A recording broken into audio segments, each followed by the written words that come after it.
La photo et l'informatique pour tous.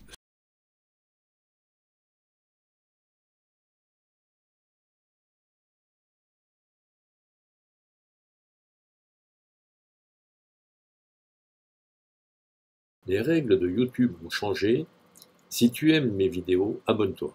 Clique sur s'abonner. Clique également sur la cloche pour ne pas rater mes prochaines vidéos. Clique sur le pouce en l'air, le pouce bleu, c'est bon pour mon référencement.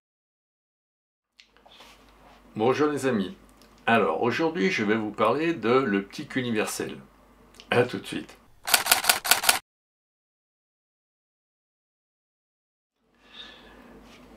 Bonjour les amis. Alors, est-ce que l'objectif universel est de ce monde, voire de cet univers?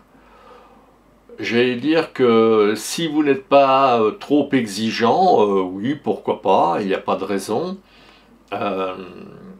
Prenons l'exemple de quelqu'un qui débute.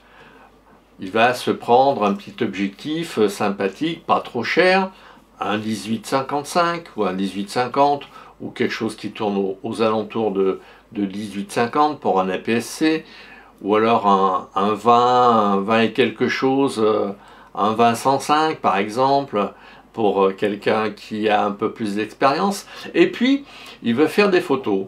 Et puis, au fil du temps, il va soit s'habituer et maîtriser son objectif, soit ça va pas lui plaire du tout. Et à ce moment-là, j'allais dire qu'il faudra peut-être qu'il se tourne vers la location d'objectifs. Parce que acheter un objectif relativement cher alors qu'on ne sait pas trop où on veut aller, c'est peut-être la solution. Et ce qui vous permettra par la suite, justement, de dire, eh ben voilà, j'ai trouvé mon objectif à moi, c'est un 150, c'est un 70-200, c'est un 24-120, c'est un 35-135. Pendant très longtemps, je me suis satisfait et été parfaitement heureux avec mon 35-135 jusqu'à ce que le numérique arrive. Et comme c'est un objectif à pompe, eh bien, il pompait aussi les poussières. Et donc, mon capteur était encrassé. Alors que jusqu'à présent, enfin jusqu'alors de l'argentique, je n'avais strictement aucun problème. Ça fonctionnait parfaitement, j'étais parfaitement heureux parce qu'il n'y avait qu'une seule bague à manipuler, alors que dans les optiques que j'ai actuellement, qui ne sont plus à pompe, mais donc il y a deux bagues pour une faire la mise au point et l'autre pour faire le zooming. Et le 24-120 me satisfait, mais au plus haut point.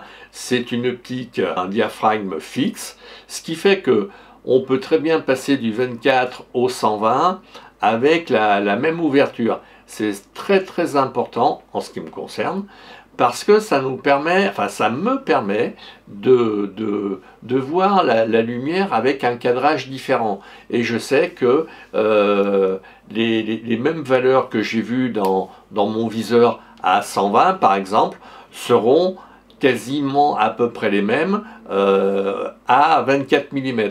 Ce qui, pour composer sa photo et maîtriser ses paramètres, est la base de la photo, entre guillemets, les bases. Donc, je ne saurais trop vous conseiller, si vous ne savez pas quoi acheter, eh bien d'aller louer votre matériel photo. Ça vous permettra de faire de substantielles économies par rapport à un achat inconsidéré qui ne vous convient pas du tout. Donc, avant d'acheter, louez, et puis regardez voir ce qui vous plaît le plus dans une optique. Est-ce que c'est son contraste? Est-ce que c'est sa définition? Parce qu'on peut avoir très bien une bonne définition, mais un objectif relativement doux. Ou alors avoir une optique très contrastée, par exemple. Donc, c'est à vous de voir.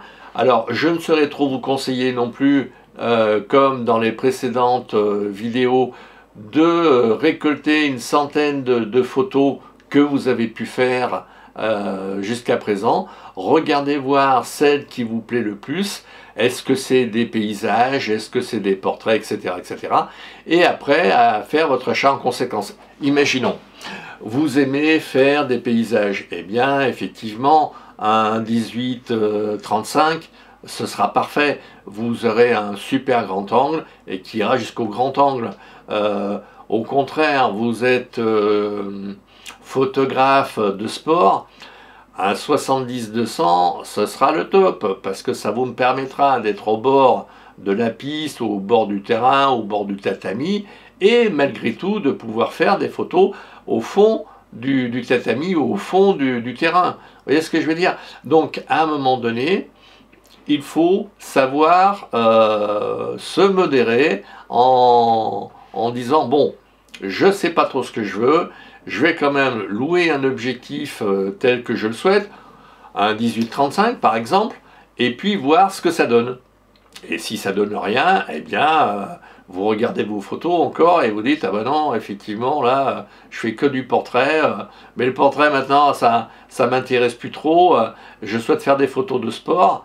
Eh bien, dans un premier temps, vous louez dans un magasin de location de photos et vous regardez le petit qui vous convient le mieux.